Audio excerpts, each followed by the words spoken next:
Welcome to the Great American Collectibles Show, seen Wednesdays on the Sports Collectors Daily Facebook page and the Great American Collectibles Facebook page. You can also listen to us on iHeartRadio, Pandora, and Spotify. The Great American Collectibles Show is brought to you by the National Sports Collectors Convention and Sports Collectors Daily. Tonight's headlines are brought to you by Sports Collectors Daily. For all your hobby news, features, and more, go to sportscollectorsdaily.com. And now your host, Tom Zappola, and Red Sox Hall of Famer, Rico Petrocelli. Good evening, everyone. Good evening, good evening. Tom Nice Zappola, Red Sox Hall of Famer, Rico Petrocelli. Where? What is this? Red Sox Hall of Famer, Rico Petrocelli. Welcome to the Great American Collectibles Show. Thank you. Actually, we have an interesting show, a good show today, and I'm going to be honest with you. We are being bailed out by a good friend of ours who was only supposed to do a 10-minute segment, but he has agreed to guest host with Rico and I, our good friend Brian Drent from Mile High Card Company. Brian, how are you? He's a class man. Class. Guys. Where's John Tobby? Where is he? He's your friend. Where is he? I don't know. I mean, he always seems to be there whenever I need him. I mean, you know, we asked Tobby to come on. He says, I'll be there.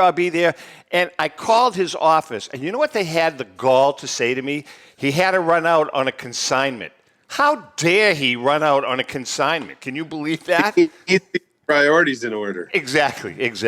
Anyway, we have a good show today. Brian is going to be with us. Later on, we're bringing in Bob Brodwater from Collectibles Insurance. And by the way, Brian did the commercial for Collectibles Insurance Services. Again, you're watching us on Facebook. You can listen to us anywhere that you listen to your favorite podcast, anywhere in the world, right? That's right. Podcasts, radio, podcasts, and radio. Absolutely. Yes, absolutely. All right, listen, before we get into Brian, our headline. You guys are both going to love this. I want to get your opinion on this. Oh, boy. You ready? Yes, sir. Fast-growing pickleball is about to get a card set. It was inevitable that the fastest-growing sport in the U.S. would have a trading card set. We're talking about pickleball, the sport that combines tennis, badminton, ping pong, and uses a flat paddle and plastic perforated ball. The sport was invented in 1965, but gained popularity during the COVID-19 pandemic because it allowed players to compete while remaining socially distant from each other. Now, Leaf is highlighting some of the top players in the game, called the 2023 Leaf Pickleball Premier Edition. The product is due out in late September for release. For more information, you can go to sportscollectorsdaily.com. But I've got to ask you guys both this question. First, Brian, you. Is this getting out of control with stuff like this? I mean, a pickleball Leaf set. Can you help me out here? What am I missing? I tell you what, I mean, I've seen it all, but pickleball seems to be pushing the envelope. I'll just say I probably won't make any pre-orders of the product. So I mean, it's not popular enough, for people. Names. Who plays pickleball? Are you kidding? No, I don't mean that. Who's the pros? The pros. I know that. No. So pickleball? Everybody plays pickleball. I understand that, but we're talking the pros play. The professional leagues. Who follows them? That's what I'm saying. I don't even know one pickleball guy. Right? Yeah. How good are they? I've never seen it. So then the next question, does PSA start grading them? Oh, I imagine you'll see some graded pickleball cards. Well, I mean, we're happy that they're playing. They like pickleball, and it's growing. All right, so I'm going to be a complainer here. Yeah. Well, what's new? Yeah. Whatever you want to call it. All right. But it seems as though, and I'm going to use PSA as an example, Brian. I know. Listen, they've been a big sponsor of the show. They're the biggest in the world. They are the best in the world, in my opinion. But it seems as though PSA now is kind of coming out and helping to come out with grading things that are totally off the wall. I mean, go ahead, man. You've got to look at their standpoint, and that's why they really seem to have, through the pandemic, after the pandemic, have really made a concerted push to promote modern and ultra modern cards, because the abundance of material to grade is there, and it's a never ending supply. So if your job or your company is grading cards, it's far easier to find modern and ultra modern cards than it is vintage cards, and there's far more supply. They might have just wanted to be first. I mean, they probably researched what's going on. Yeah, I'm sure they did. The company. I mean, so is the vintage market going to go by the wayside eventually, or I mean, is it gonna just drop off, or is it going to continue? And as the baby boomers pass on into the next collectible world, hey, you don't look at me. What's going to happen to vintage? I mean, I think the backbone of our whole industry, our whole hobby, is vintage collectibles, whether it be cards or memorabilia. So absolutely not. I mean, this is it's just like comic books, Golden Age, Silver Age, things of that nature. So it's we're in a great place, and there's absolutely no way that's ever going to happen. You've got an auction closing when Saturday? Is it Saturday night? Thursday night. Thursday night, man. That's a couple of days. That's tomorrow night because we're recording on Wednesday. Right. So you have an auction closing. I've been on the auction quite a bit. You've got the Wagner card. How's the Wagner card doing? Are you happy with where it's at right at this snapshot in time? Yeah, no, it's currently just a tick under 800,000 before the buyer's premium. So you're looking at 960 out the door or so.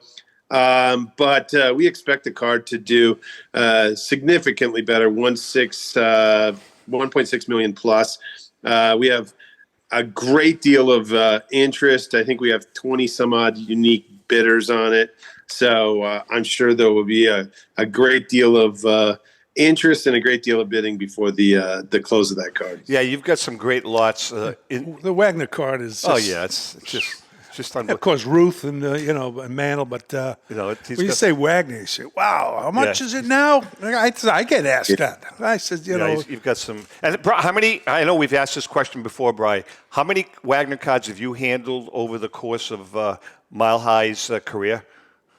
Yeah, we've handled 5 or 6. I mean, we've had, I guess, 5 of them since 2019, which I know is more than anybody else in the industry. So we've been very fortunate that card has come our way, and I think it continues to come our way because of past performance in the sales of that card through our auctions.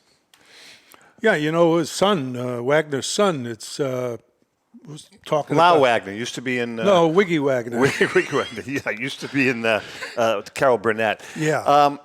Brian, are you getting more and more into the modern, and are you investigating and more into the modern and ultra modern market yourself? I mean, you're a vintage guy. Mile High is a vintage. I mean, sure. The real key big auction houses have always kind of leaned towards vintage. Are you guys learning on the run? I mean, not learning on the run, but are you getting more and more into modern and ultra modern? Yeah, we've talked about this before. I mean, we had to actually hire somebody, whereas I've learned a lot about modern and ultra modern cards. It's a very interesting market. It's very there's a lot to know. So we hired somebody that is more knowledgeable than myself in that realm.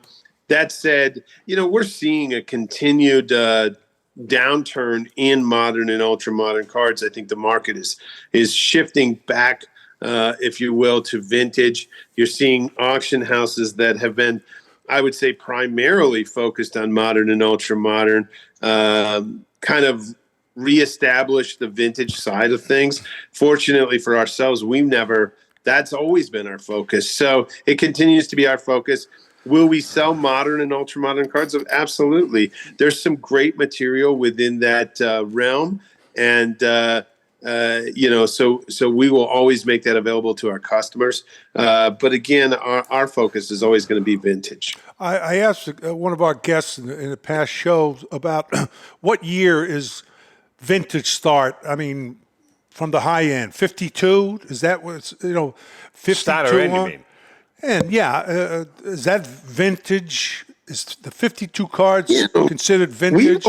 We've always kind of considered 75 and back. Oh, 75. But now I guess you would have to say even maybe a little bit more, towards the 80s, and back would be vintage. So Rico's a vintage guy. Yeah, well, yeah, right. Rico's a vintage guy then. I'm old. Right. Rico, I mean, if you played with Babe Ruth, you're a vintage guy. That's true. We are sharing our spotlight here with our good friend Brian Drent from Mile High Card Company. Again, you're listening and watching the Great American Collectibles Show. You can listen to us anywhere you listen to your favorite podcast. Brian, junk wax era. Let's talk about that for a minute. Sure. There was a time when the market was really oversaturated, and everybody and his brother bought unopened case boxes or whatever and stuck them in their closet. And for the longest time, all they did was collect dust. Is there a possibility that at some point in time, those junk wax products are going to kind of pick up a head of steam? Yeah, I mean, within reason. I mean, we've already seen some increases in unopened wax from, say, 87 Donruss and things of that nature. Late 80s, early 90s products. And you're right. I mean, every single strip mall had a baseball card store. Every single person, part of their investment portfolio was unopened cases of baseball cards. And so once that happened, the manufacturers just turned on the presses and let it fly, and they just made too much. The one positive from that aspect or from that time period is just the players' rookie cards that were issued during that period of time. I mean, obviously Bonds and Clemens, but then you have cards like that associated with steroid scandal.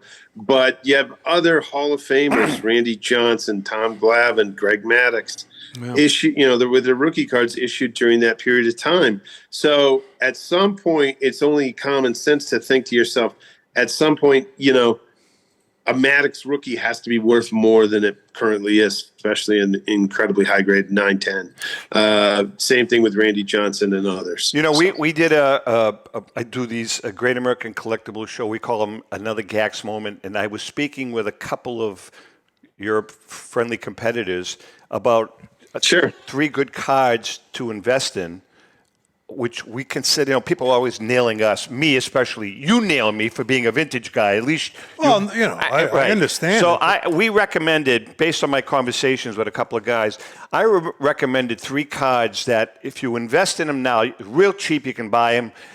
Justin Verlander, who else? Clayton Kershaw and Max Scherzer. Three good cards to invest in. You can really get them on the cheap right now. Is that a good investment if you can buy those cards now and just don't try to flip them? Just make them part of your portfolio. I mean, they're all locks to be Hall of Famers. I could see that being a very good possibility because, like you said, if their careers ended today, they're Hall of Famers. Right. Pitchers are always an interesting thing. I mean, look what's happening with Ohtani right now. Good point. I saw yesterday they're considering, and most likely there's going to be a Tommy John surgery. Right. Second one. So it's crazy. A pitcher can look like $1 million, but the next time you turn around, I mean, they're on the DL. Those guys have already put up career numbers and are continuing to pile onto those career numbers. So I could absolutely see that being a good investment. Somebody texted me. Somebody texted me. Yeah. I can't remember who it was, and asked. Whoever the viewer was researched every combination of those three pitches, right? And I mean, they're cheap. So you know what he did? He bought every combination. He bought every card of every pitcher. And he's just, high grades, and he's just putting them away. You're making a good point, though, Brian. Ohtani is a good example, and we've talked about this. and you're saying that the modern and the ultra-modern market has kind of dropped a little bit. Are some of these buyers, collectors, getting a little wise to the fact that, I invested X amount of dollars in a Shohei Ohtani card. I invested X amount of dollars in a Wander Franco card, high grade, paid a lot of money for it. And guess what? That PSA 10 Wander Franco card, one of one, whatever the hell it is, right now, you can trade it in for a pair of loafers. Yeah. So are they smartening up a little bit with the money that they're spending? Well, I think that you have a couple combinations going on. Number one, I think they're absolutely smartening up, if that's a term, in regards to how much they're willing to pay, and understanding that there's the possibility of injuries. There's a possibility of things off the playing field. Steroids with the kid from San Diego. Right. So I think that's number one. And then number two, it seems that especially with ultra modern, there's a new flavor every other month because there's new products that come out all the time. So in that market, you have yesterday's flavor. Well, that's not good enough. They need today's flavor. So what happens to the price of yesterday's flavor? So go ahead. I'm sorry, no finish because you're hitting a nerve with me. The two-part thing. I mean, you're looking at the money that you're willing to spend on somebody that the possibility exists of injuries or other circumstances bringing down the value of your item, and then on the second hand, you have the multitude of products that come out from a multitude of manufacturers, and you've got a lot to compete with on that side. Isn't it a little disingenuous, though, to create that manufactured rarity every month? I mean, to me, I find it frustrating. You and I have had this conversation where they get, here's this Rico Petrocelli, one of one, prism purple with the orange background, blah, blah, blah, blah, blah, and people pay a lot of money for that.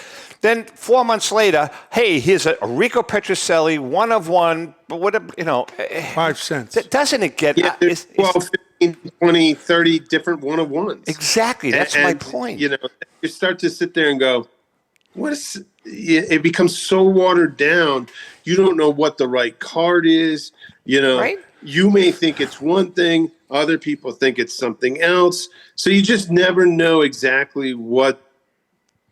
You don't know what's going on. You're not sure what the buyer wants. If I want, a card, I love this kid is a rookie, he's great, and this card comes out, I'll buy it because I like the kid, right. And I'm not maybe thinking so much of the worth of it down the road or losing money. But a lot of people are, though, Rico. No, there are people that do it, but that's the chance you take, Tom. That's the chance you can. It's anything. Well, wait a minute. If it hits, worth a lot of money. You're right. The kid is right. That's great. You're making a good point. I don't mean I mean, the buyer has to make a choice. I think Brian's hitting on something. If you knock it, I mean, you're saying to them, don't buy it. At the beginning, when that was all happening, there were collectors that were investing thousands of dollars, and I'll use Wander Franco as an example. There were buyers that invested thousands of dollars in a Wander Franco rookie card, PSA 10, whatever the hell it was, and guess what? They flipped it, and they made a lot of money. Yeah, okay. They made a lot of money. Yeah. But there are a lot of people that bought that Wander Franco card for $400, $500, $600, $700, $800, and guess what? They can't buy a hot dog with it Does right now. it tear down the industry? I think it hurts. I think it hurts it. I don't say. I really do. I don't. All right, listen, we are chatting with our good friend Brian. He's not afraid to... He's excellent. Brian, you're not afraid to stick your toe in the water sometimes. That's what we appreciate about you. Wait, stick your toe in the water. Yeah, he knows what I'm talking about. Listen, when we come back, we are going to chat about the auction, the Mile High auction. He's got some unbelievable stuff in it. There's one item, Brian, that I'm high bidder on. I'm keeping my fingers crossed. I want that bad boy. And tonight I think I'm going to up my bid because Ellen promised me that I could buy it. So hang in there. We'll be right back. Right. Since 1996, Brian Drent and the staff at Denver's Mile High Card Company have led the charge in the collectibles hobby. Mile High is a full-service dealer specializing in buying and selling cards and offers a competitive consignment program for all collectors.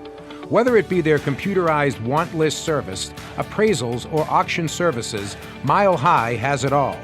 If you've been searching for a company with a selection of high-grade vintage 1888 to 1970 baseball cards and memorabilia that shares your passion, aim high, Mile High. Go to milehighcardco.com or call 303-840-2784 for more information. For more than 30 years, Robert Edward Auctions has been the industry leader when it comes to helping you realize the most money for your baseball cards and sports memorabilia. In addition to their unparalleled reputation for honesty and integrity, they reach the largest number of bidders in the business and offer lower sellers' fees, as well as generous cash advances up front on your valuable material. Contact them today at 908-226-9900. That's 908-226-9900 or at robertedwardauction.com. This is Brian Drent, president of Mile High Card Company. Is your sports card and memorabilia collection properly insured? For easily replaced personal property, homeowners insurance is all most people need. But for prized possessions that you may have spent a lifetime collecting, it doesn't go nearly far enough. Collectibles Insurance Services has been insuring for over 50 years. They offer a full range of protection and a $0 deductible at an affordable rate with no appraisals required. I know because they insure my collection. If you have a minute, go to collectinsure.com and learn more about insuring your personal card or memorabilia collection.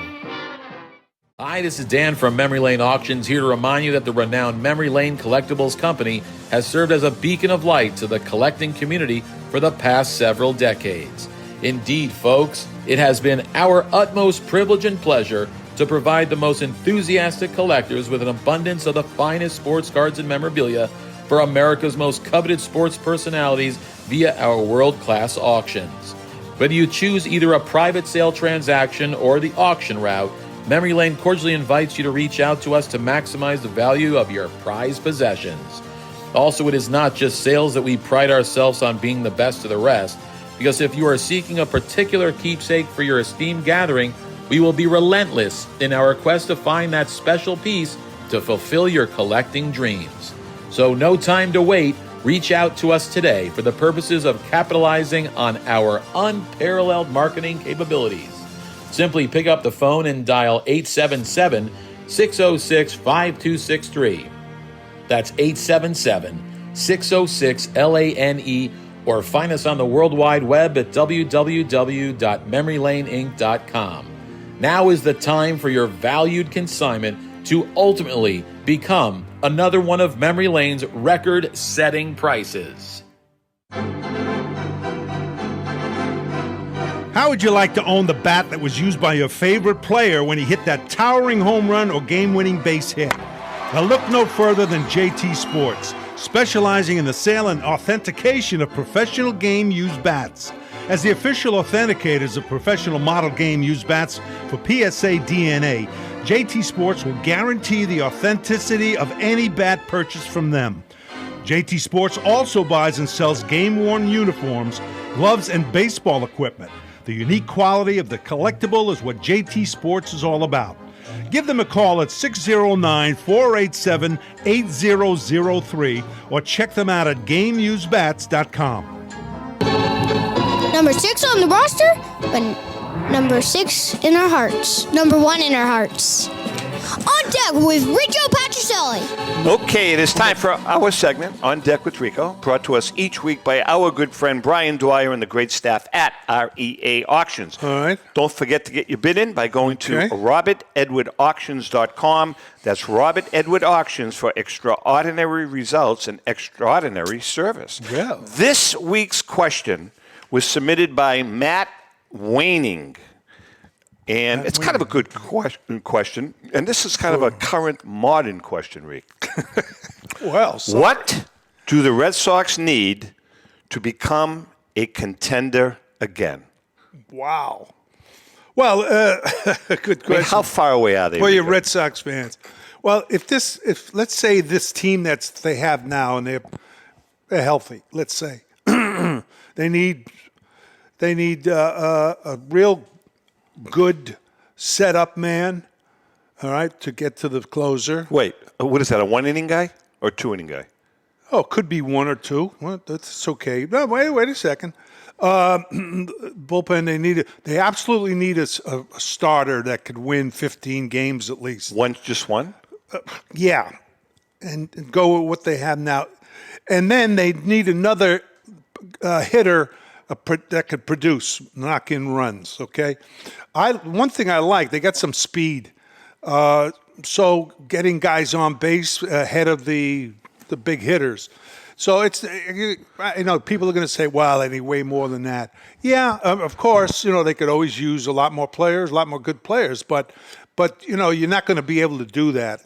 If they go into free agency, if they get one guy that's, can put the ball out of the ballpark, knock in runs. But you really have confidence in their rotation right now? Guys like Houck and... Not. So I said they need another good pitcher. Good potential 15 So I would throw Sale in the bullpen. Yeah, I would throw him. Now, yeah. I'd make him a two-inning guy. Well, I don't know if he can even take it. Maybe he can pitch in the bullpen once every 5 days. So I mean, they're not that far away, though, right? They're a little feisty team. They battle. Well, there's one guy that I have issue with you about. Catskis. You have been knocking this kid, and do you realize that he is now the front runner for Rookie of the Year? He's batting .272. He's got 25 dings. He's not a terrible fielder. He's going to get Rookie of the Year, and you've been knocking him all year. Who's this? Casas. Look at him. You can know his nose is growing. I haven't been knocking him. Pinocchio lying. He's the guy that's. I have not been knocking him. You said you didn't like him.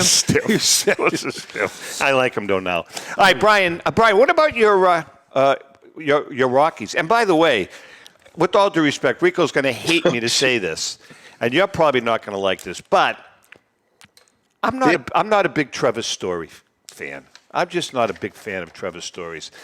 I think, honestly, he's a great... He kind of went right... I'm sorry? Say that again, Brian? He really went kind of right off a cliff. Yeah, he did. Got hurt. I don't care. He's a good fielder. Well, he hit a lot of home runs in Colorado, and you'd think in Fenway he could, hit a good amount of... but he's got been hurt. I mean, how long has he played? 5 games in a row or something? I know. I mean, anyway. It's injuries. How are your Rockies, Bri? They're horrific. They're terrible. Can I say this, too? I mean, I didn't even know we were still... We've moved on. We're football season. The Major Leagues, there's only a few, maybe a handful of good teams. The rest are mediocre to bad. I agree with you. There's some teams that look AAA teams. I mean, what are you kidding me? I agree with you. But I guess, I don't know, not enough talent around. Hey, Brian, let's talk about some of the other items you have in the auction. You've got some great stuff in the auction. Yeah. Yeah, I mean, we have, a multitude of great items in this auction. I mean, there's a Rose rookie and a PSA 9. Got the catalog right here. Let's take a look. Yeah, I mean, you have some cool stuff. And by the way, that's a great catalog. Jeez. Oh, thanks. Yeah, it's hopefully everybody got theirs in the mail. I know we pressed to get them out, but with everything, it takes a little bit. But we've got 33 and 34 Gaudy graded sets, mostly PSA. A 14 Cracker Jack Joe Jackson. It's in a PSA 1.5. We got it graded at the National. It just has a much better look than a 1.5. I was completely shocked, but that's being offered in the auction. Game used. We have a beautiful game used and photo matched Bobby Orr jersey. Nice. So it's a ton of sets that are in the auction, graded and ungraded. Great amount of unopened product, a 48 leaf unopened pack graded PSA 7, a 52 tops unopened wax pack graded PSA 7, 54 tops, I believe. I'm not sure the grade on that one, but a 54 tops unopened wax pack. What grade we got? A PSA 7. 91 Desert Shield tops unopened wax box. So great unopened like we usually have. Yep. It's a really balanced auction from top to bottom, and then obviously it's buoyed by the Wagner that's being offered as lot 1. Brian, okay. So, I mean, no, the auction, all the auctions rely on people who want to sell, right? And I know it's, this is simple, but so you have to wait until people come to you and they say, we want to sell this Ty Cobb, 206. Is that basically what it is?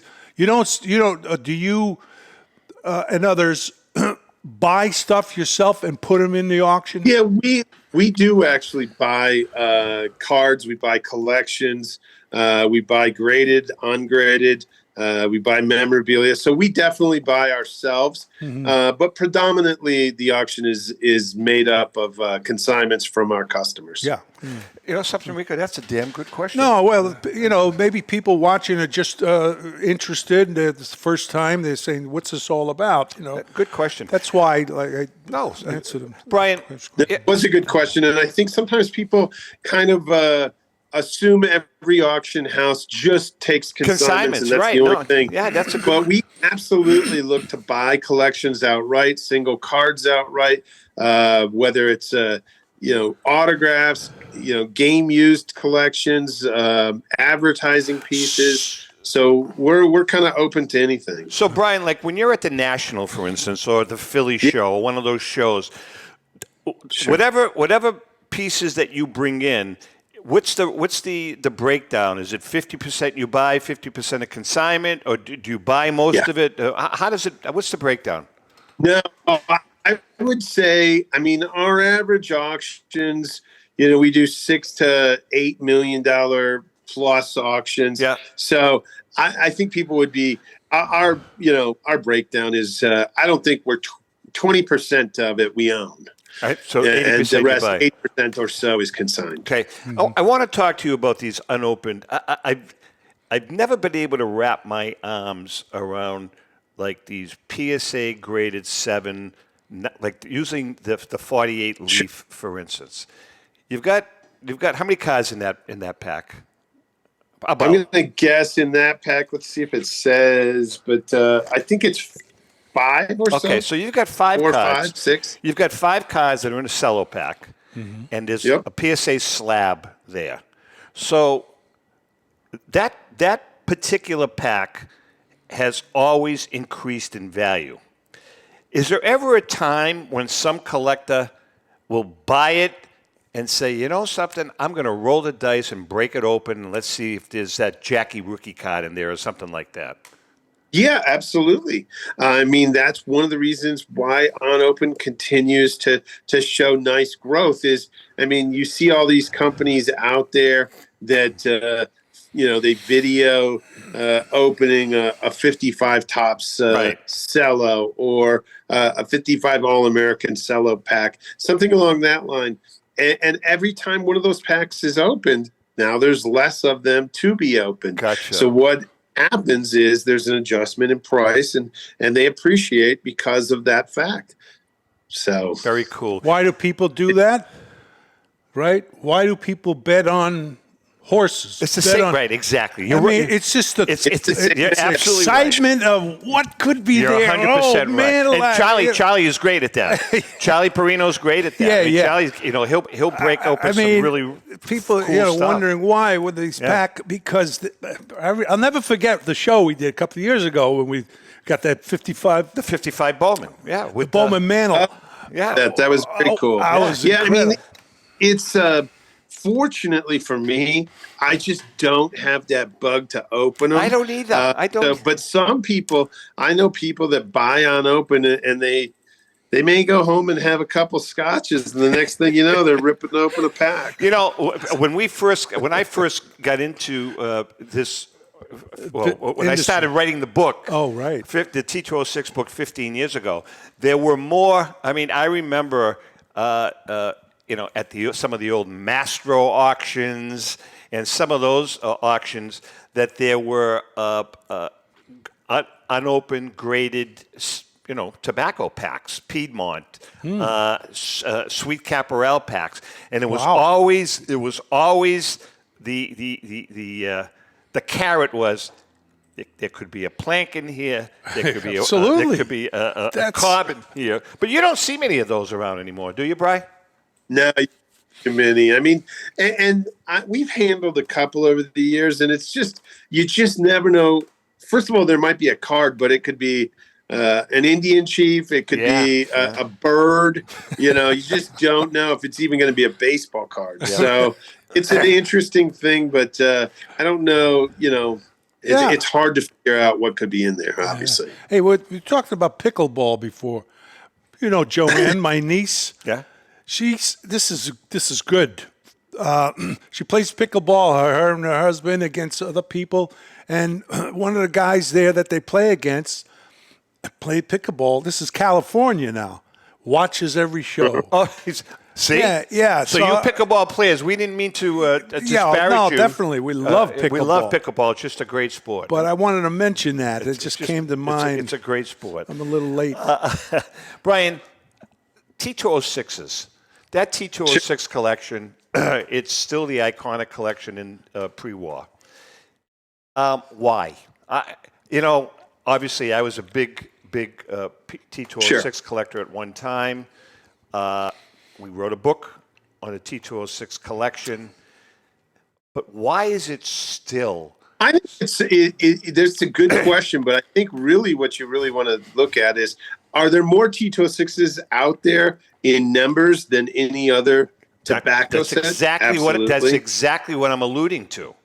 Absolutely. But it's also the most popular because of that fact. And then you throw on the combination of the allure of the Wagner card, the allure of the Doyle card, the allure of the Plank card, and even Maggie, which we have a Maggie in the auction as well. And then the fact that there's 4 Cobbs and multiple Cy Youngs, multiple Mathewsons. So it just, and then just take a look at the cards and the colors, the ink, the saturation of the ink. They used a German ink, which was really deep and bold. And they did stuff that other cards to that point had never really been manufactured like that. And then the allure, I guess, of having the cards in tobacco packs, and yet grown men were smoking, but somehow the cards, came down to landing in kids' collections. So I think if you wrap it all up and look at it from that scope, you can understand why T206s are the most popular and the most enduring. Yeah, I mean, I've seen them, and they're great. I mean, it's a beautiful collection. And then obviously, the gap between the T206 collection and the 52 Tops collection. I mean, I think if you had a look at the next iconic collection of the modern world, it's the 52 Tops. Am I right there? I actually would think it's the Gaudis. 30 Gaudis. All right, so 33 Gaudis. All right, and then the Tops. You're right. That's a good point. Good point. Huh. But again, I've asked this question to both of you on many occasions. Oh, yes. What is the allure? I mean, there are not 52 mantle cards out there. There are thousands of them. What is the allure of the 52 mantle? You don't know? A great question also, but I'll tell you, it comes down to this. I think number one, the name Mickey Mantle and the alliteration, with the 2 M's. The kid's from Oklahoma. He's a good-looking guy. He's kind of a hayseed. makes it in New York City. And then obviously Topps must have known something, because they make him the first card of the high number series. They double print the card. So think about that. And then the appearance of the card. Look at it in comparison to other 52 Topps cards. And there's another card that has that kind of imagery. Just the colors, the combination, how bold and just you got to think that kid's only 19 years old on that baseball card. I know. That's crazy. How old are you? They love him. People love him. I mean, he really is. He's my, my. I know that. hero. And I'm not I'm not trying to be critical. I know it's that. Just that I've always wondered what the reason is. Before we take a quick break, why don't you tell us want about to our put my good friend glasses Tom on for Ruggie. Yeah. I want to talk about our friend Tom I Ruggie. think I'm supposed to read half of that, but you can read it. And the staff. No. Where's You the read say it. Yes, Tom? read the damn thing. Well, anyway, Tom Ruggie and the staff of Destiny Wealth Management. Keep that in mind. Destiny Wealth Management. If you're a card or memorabilia collector, have you ever thought about how to manage your collection long term? Well, I certainly have. I'll tell you the truth. I look at my personal collection, and through the advice and expertise of Tom Ruggie, I've learned that you need a professional to help categorize, evaluate, and eventually put a liquidation plan together with dealers or auctioneers. Which you should be thinking about for your memorabilia. I'm going to do it. Liquidate it to me. Yeah. Do I know you? If you or your family decides to sell your collection, most importantly, you need to be aware of the tax ramifications. Another thing I'll help you when with. you liquidate. Yeah. Although Zap and JM, and of course Tom Zappola and John Mallory. John Mallory have begged me to include them when it comes time to depart with my 40th home run ball. Yeah, you'll get it. Come on. Or my 1967 World Series glove. I'm going to Tom Ruggie and the Wealth Management Group. And don't forget, Ruggie Wealth Management will also handle all of your investment needs, folks. That's Ruggie Wealth Management, the go-to company to manage your collectible decisions. But he's out of Florida. Yeah, he's not. Tom, Tom's a great although guy. he's He'll all be over joining it. us in a couple of weeks. Yeah. Tom Ruggie, Wealth Management. All right, we're going to take a quick break. Brian's going to stick with us, and then we have our good friend Bob Brodwater from Collectibles Insurance Services. You don't have insurance, you got to listen. You got to pay attention to the insurance part of this show. Again, you're listening to the Great American Collectibles Show, and you can listen to us anywhere you listen to your favorite podcast. Hang in there. We'll be right back. Pristine Auction is a family-owned and operated online auction specializing in autographed memorabilia, sports cards, coins, art, and collectibles. Since their founding in 2010, they've grown to 2 facilities in Phoenix, Arizona, totaling over 60,000 square feet. Jared Cavalier and an incredible staff of over 150 team members serve a very large customer base and enjoy every minute of it. By working with leading authentication companies, Pristine ensures all items are 100% authentic. In addition, third-party authenticators regularly travel to Pristine Auction to provide authentication services on site. Pristine Auction strives to operate its business in a way that's honoring to God, their families, and their customers. With a strong focus on speed, quality, and premier customer service, their mission is to be the leading online auction for every level of collector and fan. Pristine also works for Hope Sports and Identity Hoops International, traveling to Mexico to build houses for the less fortunate. Pristine Auction offers several online auction formats with thousands of auctions ending each day. For more information, go to pristineauction.com. That's Pristine Auction, the best in the business. If you're a discerning collector interested in owning the most important pieces in the hobby, look no further than Leland's Auctions. The original sports auction and appraisal house, Leland's was established in 1985 by legendary Pioneer founder Joshua Leland Evans. And today, President Mike Hefner carries on the tradition. From the Tom Brady card and memorabilia collection to the famed Boston Garden Auction to high-end card auctions from every major sport, Leland's has always maintained the highest standards. Go to Lelands.com and get your bid in. That's Leland's, the hobby's leading sports auction house for 4 decades. It's often been said that championships are won on the practice field, and world records come only to those willing to work harder than everybody else. Heritage Auctions is the world's largest collectibles auctioneer because we believe that becoming the best is only an invitation to the challenge of remaining the best. This requires the skills of the hobby's top experts, capable of identifying and maximizing value for our consigners. It requires the most visited website in the industry, courting a global audience of collectors over 1.5 million strong. It requires a dedicated press department that expands our global reach far beyond the entrenched hobby marketplace. It's hard work, but a simple premise. Present the finest collectibles to the largest population of potential buyers, and world records will come. We invite all listeners to put the unmatched power of Heritage Auctions to work for you. Auction evaluations are always free, and our commission-based fee structure ensures that our interests are always aligned. The highest possible price for your collectibles. There will always be new world records to chase, so let's chase them together. Visit our website at ha.com and request your no-obligation review today. Hi, this is Dan from Memory Lane Auctions, here to remind you that the renowned Memory Lane Collectibles Company has served as a beacon of light to the collecting community for the past several decades. Indeed, folks, it has been our utmost privilege and pleasure to provide the most enthusiastic collectors with an abundance of the finest sports cards and memorabilia for America's most coveted sports personalities via our world-class auctions. Whether you choose either a private sale transaction or the auction route, Memory Lane cordially invites you to reach out to us to maximize the value of your prized possessions.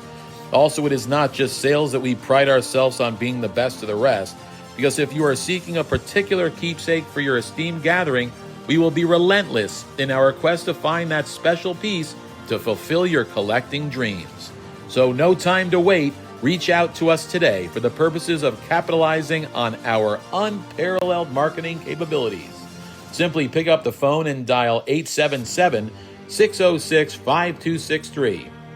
That's 877-606-LANE, or find us on the World Wide Web at www.memorylaneinc.com.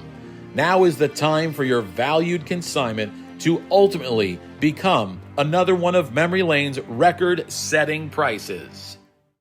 Hey, I'm Mike Petroselli. If your company is looking for the best in marketing and promotional items, you'll hit a home run with Petroselli Marketing. With over 8,000 suppliers and 650,000 imprint-ready items, we can get your company the visibility it needs to get your maximum exposure. Whether it be office promotions, wearables, automotive, sports items, and everything in between, Petroselli Marketing can do it all. Our design staff will even work with you from concept to delivery and customize your products. At Petroselli Marketing Group, we will get your brand in front of your audience. Contact us at info@petrosellimkt.com or call us at 603-880-3202. That's Petroselli Marketing, where no dream is impossible. Folks, imprinted products keep your brand in front of your customers more than any other form of advertising. So go to Petroselli Marketing. You can call them at 800-264-4294 or go to the website at petrosellimkt.com. Who owns that company? My son. You get a little piece of it. No, I get nothing. I started it about 10 years into it. He came with me, and then I said, well. You get swag, though. You get hats and shirts and stuff. I get nothing. Stuff that we never get. I got nothing. Well, I beg him, please. You got to support me. All right, listen, East Coast Sports Marketing and Hunt Auctions are pleased to present the Philadelphia Sports Collectors Show, the Philly Show, from Friday, September 22nd to Sunday, September 24th. Held at the Greater Philadelphia Expo Center Hall B, 100 Station Ave in Oaks, Pennsylvania. Shop over 300 of your favorite hobby dealer booths on over 100,000 square feet of sports collectibles heaven from the 1800s to the present day. Major sports auction houses and third-party grading and authentication companies are on hand to assist your collection needs.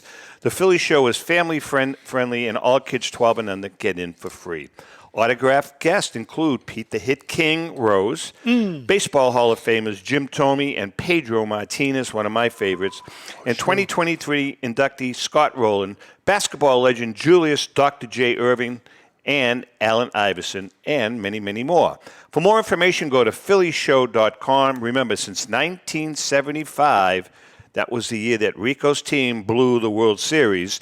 The Philly Show is where it all started. That's a great show, by the way. We've been there. Yeah. Hey, Brian, are you going to be there? You know what? For the first time in as long as I can remember, I'm actually not going to be there. I talked to Joe Drellick and told him I have a parents' weekend for my youngest daughter. Oh, college, baby. At Ole Miss, right? Yep. We dropped her off a couple weeks ago. And so my wife and I are going to Oxford, Mississippi for parents' weekend this weekend. That's nice. Yeah. That's great. Good for you. All right. Bob is with us. Bob Brodwater. Hey, Bob Brodwater from Collectibles Insurance Services. We bring in Bob periodically. They're a great sponsor of the show. But more importantly, we cannot stress enough, and we try to drum it into everybody's head. If you don't have a good insurance policy for your collectibles, your memorabilia collection, whatever you have, you're really playing with fire. Bob, welcome. How you doing? Good to see you guys again. Yeah, Bob. As a matter of fact, do you know Brian Drent? Have you guys ever met?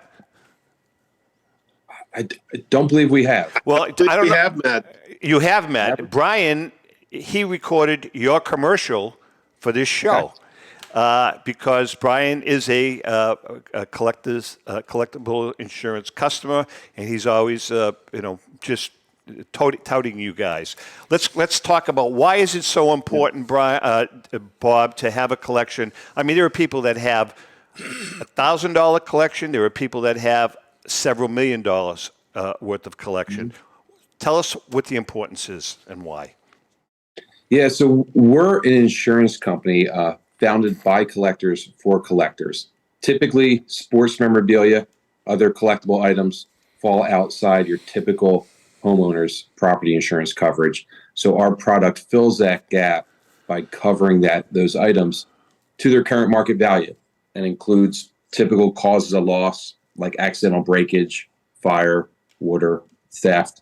We fill that gap for this property.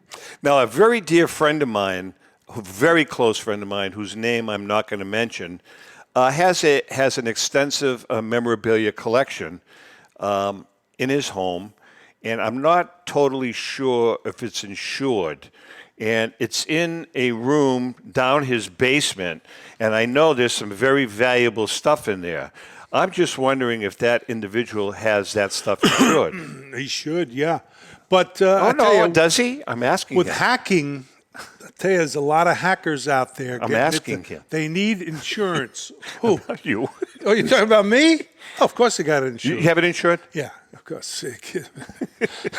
Just thought I'd ask. But what about a deductible? Deductibles start as low as $50, and insureds can opt for higher ones for a discount. Go ahead. No, I was saying, they're crazy if you don't. If you have a decent collection, especially if you have a great collection, you got to get insurance. Yeah. There's too much going on today. There's a lot of crazy stuff. You know, I've upped my my personal collection twice this year with 2 new bills from you guys. Thank you, appreciate it. But we took care of it. And by the way, quite frankly, your rates are really, really, really good. I mean, folks, you don't have to spend hundreds of thousands, not even thousands sometimes of dollars to insure your collection. The prices are very, very good. Do they need to be itemized, Bob? Is there a cutoff for itemizing? The only items require scheduling are items of individual worth $25,000 or more. We'll ask for a description, approximate market value, and ask the customer to retain evidence of ownership, picture, transactional record. But items under $25,000, it's blanket coverage. $25,000 and up, let us know. And I also wanted to add 2 of the attractive features of the product. We cover shipping damage, loss, and the transit exposure. Bringing items to and from shows, that's for grading, authentication value. The insurance carries with the item. You know, I was just thinking too, because a lot of people think, they put their collection in a safe, one of these safes, a small safe. They think it's there's no problem, that nothing's going to happen. And these, they could be stolen. Just carry the whole thing, right? Especially in today's world. I mean, Absolutely. it's really, I'm really for No, I insurance. agree. Brian, do you stress the importance of insurance to your customers? Oh, absolutely. I mean, we have done many appraisals, so they have a baseline for value for insurance purposes, and we definitely stress insurance. There couldn't be anything more important. I can tell you, we've always had insurance. Our insurance is rather in depth and does encompass travel to shows, things of that nature. But I think collectors and dealers, obviously alike, definitely need insurance. I mean, if you're going to look at this from the standpoint of either a business and or collectability, you've got to look at it in real life terms, and that's the value. And so you got to protect your value. We have, Bob, we get periodically, we get inquiries from our viewers or listeners asking, and I don't try to advise them about how much they should get they're always asking, well, this is worth this. Mm-hmm. And we just direct them to you guys, just say, here, they're the ones that, that can help you out. But does your company deal with auction houses, for instance, or, dealers, and kind of advise them on values of certain collections, or even private collectors? Bob? Is that directed? I'm sorry. Yeah, it was directed to Bob. I mean, yeah. Okay. Do you deal? Yes. Do you deal with? Yeah, we work with dealers. We have a product designed for dealers as well, and honestly, they are our best advocates and partners in supporting the need for insurance, as Brian mentions. And we do partner with some auction houses also. Just again, stressing the need and the gap that some don't realize is there. Yeah. No, that's. Rico, you're all kidding aside. We joke around, but you have you've got a great personal collection of items. Yeah, do you? It is. Yeah, I do. I mean, you really do. You've got some cool stuff. I got some good stuff. And by the way, I told you this a couple of weeks ago. I now own a piece of your memorabilia. You're sick. No, I love it. It's a great piece. I bought. I don't even know what auction it was. Oh, it was a gray flannel auction. I bought a 1970 game used Rico Petrocelli jersey from 1970, signed by Rico Petrocelli, and it is photo matched. And it's flannel, so it's pretty cool. Yeah, that's nice of you. Except I was looking at it, I opened it up, and quite frankly, I don't think you'd be able to get it on your arm today, with all due respect. You see, the wool was so hot. Is that what it was? But no, I definitely, I just so agree so much. And, when we first started with the show, I never thought of insurance. I know. But then, Got exactly. to learn why. Wait a minute. Yeah. Yep. And then, that's great. Bob, are you a collector? I am. Actually, I am an aviation enthusiast. I really? collect airplanes. Wow, nice. All right, listen, I think we're just about out of time. I can't believe it already. I know. Bob, your website address? Collectinsured.com. And Brian, your auction ends tomorrow night, because tonight's Wednesday. And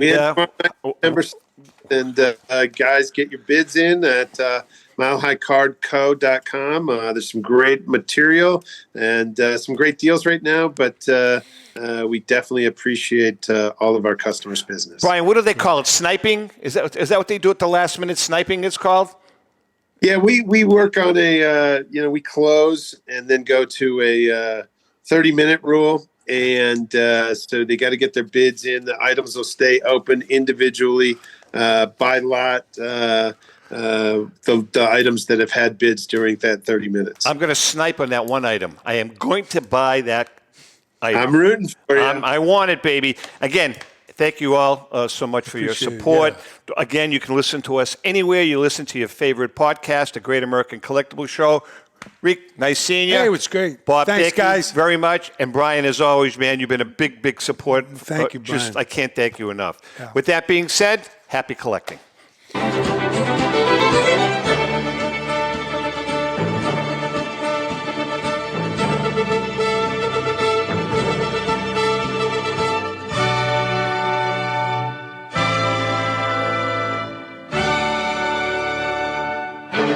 The views and opinions expressed by the hosts, guests, or callers of this program do not necessarily reflect the opinions of the Studio 21 Podcast Cafe, the United Podcast Network, its partners, or affiliates.